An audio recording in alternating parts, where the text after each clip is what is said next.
السلام علیکم ورحمۃ اللہ وبرکاتہ۔ اردو ادب پارٹ 2 دوسرا سبق کا نام ہے اعراب یا حرکات و سکنات۔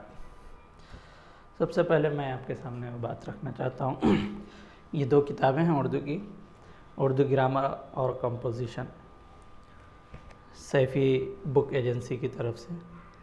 اچھی کتابیں اور بہت ساری بھی ہے لیکن میرے پاس یہ دو رکھی ہوئی تھی، بچوں کو پڑھانے کے لیے لیا تھا میں۔ اشرفی اردو قواعد، فضل احمد اشرفی، دکن ٹریڈرز، یہ دونوں کتابیں دکن ٹریڈرز میں مل جاتی ہیں۔ تو انہی کی مدد سے میں یہ بورڈ تیار کر رہا ہوں۔ اور ایک میں مدرسے میں بچوں کو یا مسجد میں بچوں کو پہلا سبق حروف تہجی پڑھاتے ہیں، جو عربی میں 29 ہوتے ہیں۔ جب پڑھاتے ہیں تو چھوٹے بچے بالکل دلچسپی نہیں رکھتے، تو ان پر زیادہ زور زبردستی کرنا بھی مناسب نہیں ہوتا۔ تو میں نے ایک المشغلۃ النورانیہ حروف تہجی عربی اردو، جس کے پچھلے پر اردو کے پورے ہے، لیکن یہ سامنے ایسے الف، یہ مفردات سنگل مل کے ہو تو الف ایسا آتا ہے، یہ با الگ الگ شکلوں میں مرکبات میں اس طرح آتا ہے۔ ایسے بچوں کو دیا جاتا ہے، بچوں کی ایک تختی ہو جاتی ہے تو ان کو بیچوں میں سے پوچھا جاتا ہے، یا ایسے پورے شفل کر کے دے دیا جاتا ہے کہ پھر ان کو کہ تم اس کو صحیح جمع کے دے دیں، یا بیچوں میں سے سب کچھ ہے۔ بچوں میں ایک شوق پیدا ہوتا ہے۔ بہرحال اس طرح سے خدمت چل رہی ہے، اللہ قبول فرمائے۔ پچھلے سبق میں ہم لوگ سادہ آوازوں سے حرف بنتا ہے، حروف سے لفظ بنتا ہے، لفظوں سے جملہ بنتا ہے، اور حرف کو لیٹر کہتے ہیں، لفظ کو ورڈ کہتے ہیں انگلش میں، اور جملے کو سینٹنس کہتے ہیں۔ عربی میں حرف ہوتا ہے، لفظ کو کلمہ کہتے ہیں، جملے کو کلام کہتے ہیں۔ یہ ایک چیز میں لاسٹ سبق میں چھوڑ دیا تھا۔ پہلے سبق کے تعلق سے 10 سوالات میں نے بنائے ہیں، جس کو آپ کو جواب دینا ہے کمنٹ باکس میں، کہ نمبر 1 ڈال دیں اور اس کا جواب لکھ دیں، بس اتنا ہی، زیادہ کچھ نہیں ہے۔ 10 سوال میں آپ کے سامنے پڑھ رہا ہوں، آپ کمنٹ باکس میں وہ پہلے سبق کے متعلق جواب دیں۔ نمبر 1، سادہ آواز کی علامت کو ڈیش کہتے ہیں۔ نمبر 2، لفظوں سے ڈیش بنتا ہے۔ نمبر 3، حروف سے ڈیش بنتا ہے۔ نمبر 4، لفظوں میں تبدیلی پر بحث کرنے کو ڈیش کہتے ہیں۔ نمبر 5، لفظوں کا آپس میں یا جملے سے تعلق، اس بیان کو ڈیش کہتے ہیں۔ سادہ آوازوں سے نمبر 6، سادہ آوازوں سے لفظوں سے جملے بنتے ہیں، انہی تینوں کا بیان ڈیش کہلاتا ہے۔ نمبر 7، حروف تہجی کتنے ہیں؟ نمبر 8، حرف کو انگلش میں ڈیش اور عربی میں ڈیش کہتے ہیں۔ نمبر 9، لفظ کو انگلش میں ڈیش اور عربی میں ڈیش کہتے ہیں۔ نمبر 10، جملے کو انگلش میں ڈیش اور عربی میں ڈیش کہتے ہیں۔ یہ 10 سوالات ہیں، آپ اس کا جواب نمبر کے ساتھ ڈال دیں۔ آئیے اب دوسرا سبق اعراب۔ اعراب یعنی حرکات، انگلش میں ہوتا ہے وویلس، اس کا کیسا یوز کیا جاتا ہے، اور ماترائیں جیسے تیلگو میں ہوتا ہے گڑی گڑی درگم، کومو کومو درگم، ایسے جو آتے ہیں ماترائیں۔ سب سے پہلے انہی حروف تہجی میں سے 3 حرف ایسے ہیں جو ایک دوسرے کو ملانا کا کام کرتے ہیں۔ الف، واو، یا کو حروف علت کہتے ہیں، باقی تمام حروف کو حروف صحیح کہتے ہیں۔ الف کی آدھی آواز زبر ہے، عربی میں اس کو فتحہ کہتے ہیں زبر کو۔ جیسے یہ الف کی پوری آواز ہے جال، اس کی آدھی آواز جل، یعنی الف سے زبر بنا۔ یا کی آدھی آواز زیر ہے، عربی میں اس کو کسرہ کہتے ہیں۔ جیسے نیل، پوری یا کی ای کی آواز ہے، اور اس کی آدھی آواز زیر نل۔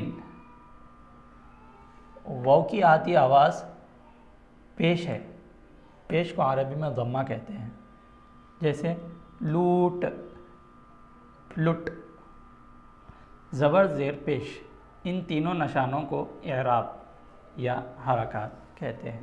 دیکھیے جیم اپنی جگہ جیم ہے، ان کو حرکات کہنے کی وجہ یہ ہے کہ زیر لگا دو تو جی ہو جاتا ہے، زبر لگا دو جا ہو جاتا ہے، پیش لگا دو جو ہو جاتا ہے، تو حرف اپنی جگہ سے ہلنا شروع ہو جاتا ہے، اوپر نیچے آگے پیچھے، اسی لیے ان کو حرکات کہتے ہیں۔ جس حرف پر حرکت ہو اس کو متحرک کہتے ہیں۔ جیم کو لے لیجئے، جیم ہے، جیم کے اوپر زبر لگ گیا، جیم کو حرکت لگ گئی تو جیم متحرک ہے، یعنی ایک وردی ہے جو پہنتا ہے وہ پولیس والا کہلاتا ہے۔ اسی طرح جس حرف پر حرکت ہوتی ہے وہ متحرک کہلاتا ہے۔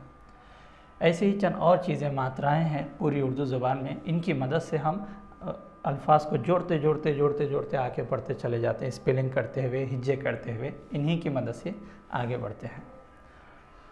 الف ممدودہ، عام، عام میں یہ جو مد والا الف ہے اس کو الف ممدودہ، مد کہتے ہیں کھینچنے کو، ممدودہ کھینچا ہوا الف، عام، آج۔ الف مقصورہ، مقصورہ کہتے ہیں کم جس کو کر دیا جاتا ہے، چھوٹا، خصیر۔ الف مقصورہ، اب، اب میں دیکھیے الف آ کی آواز دے رہا ہے۔ یا معروف، یا دو ہوتی ہے، ای اور یا، یہ یہاں پہ ایک ہے اور یہ ای ہے، یہ ہے۔ یا معروف جیسے لڑکی، لڑکی میں جو ای آ رہی ہے یہ یا معروف ہے، یہ یا معروف ہے۔ اور چیل، چیل میں جو یا آ رہی ہے چیم اور لام کے بیچ میں یہ ہے جس کے زیر سے پڑھتے ہیں چیل۔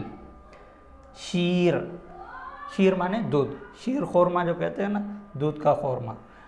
یا مجہول، لڑکے، یہ جو یہ آتی ہے اس کو لڑکے، جیسے بیل، بیل میں جو ہے نا یا، یہاں پہ ای ہے اور یہاں پہ یہ ہے، یہ جب دو لفظ کے درمیان آتے ہیں تو دونوں کی شکل ایک جیسی ہوتی ہے۔ یہ دیکھیں شیر، اس طرح اس کو یا مجہول کہتے ہیں۔ آڑا آڑا جس کو پڑھا جاتا ہے وہ اس کو یا مجہول کہتے ہیں۔ واو معروف، نور، حور میں جو نون کی آواز، واو کی آواز آ رہی ہے یہ ایک دم معروف، صاف، سیدھی سیدھی جیسا آنا ہے ویسی۔ واو مجہول تھوڑا سا کراس، ڈور، شور، چور، غور، دوڑ، دور، یہ۔ واو معدولہ جیسے انگلش میں سائلنٹ لفظ ہوتا ہے ورلڈ میں، تو خوش، اس میں واو معدولہ ہے، سائلنٹ ہے، اس کو معدولہ کہتے ہیں۔ عدل مانے معدول، یعنی اس کو بدل دینا، چھوڑ دینا، ختم کر دینا۔ خوش، خواب، خواجہ، اور دیگر بھی چیزیں اس میں آتی ہیں۔ تنوین، دو زبر دو زیر دو پیش کو کہتے ہیں۔ تنوین کے معنی ہوتے ہیں نون کی آواز نکالنا، کیونکہ ہم دیکھیں یہاں پر نون ہے نہیں، فورن، رن میں نون کی آواز، را نون زبر رن ہوتا، تو نون نکال کے ایک زبر بڑھ، اتفاقاً، یہاں دیکھیں نون نہیں ہے لیکن نون کی آواز نکال رہے، نون کی آواز نکالنے کو ہی تنوین کہا جاتا ہے۔ تنوین والے حرف پر، یعنی را پہ تنوین ہے تو را کیا ہو گیا؟ منون کہتے ہیں۔ نون ظاہر، نون کی آواز دو طریقے سے ہوتی ہے، ایک کلیئر نکالی جاتی ہے، ایک چھپا کر نکالی جاتی ہے، گھما کر نکالی جاتی ہے۔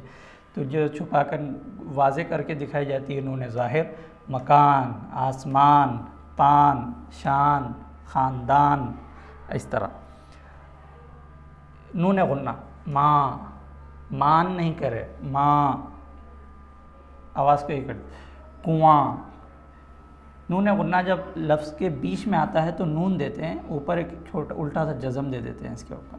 دھواں، گنگا، گنگا میں بھی نون ہے، گنگا نہیں پڑھ رہے ہم، گنگا، گنگا۔ نون ظاہر کو تجوید میں اظہار کہتے ہیں، نون غنہ کو اخفا کی طرح پڑھتے ہیں۔ تجوید میں اسی انداز کا ایک قاعدہ آتا ہے جس کو اخفا کہتے ہیں، جس میں نون کی آواز کو چھپا کر پڑھتے ہیں۔ اور ایک ہوتا ہے جزم، سکون، اور ایک نام اس کا جزم ہی کو سکون کہا جاتا ہے۔ راز، راز میں دیکھیے یہ جو زا ہے، زا پہ جزم ہے تو اس کی کوئی آواز نہیں ہوتی ہے، ایک دم اس پہ بریک کر دیتے ہیں، راز، رازی، رازا، رازو، زیر زبر پیش کی کوئی آواز نہیں دیتی بلکہ اپنے پہلے والے میں وہ مل جاتا ہے، یہ سمجھے کہ کسی کے گود میں چلے جاتا ہے۔ سرد، دال را کے گود میں چلے گیا، اس لیے را کے اندر ہی مل جاتا ہے، سرد۔ اشکال، جس حرف پر جزم ہو اس کو ساکن کہتے ہیں. جس حرف پر جزم ہو اس کو ساکن کہتے ہیں. جیسے اشکال میں لام ساکن ہے.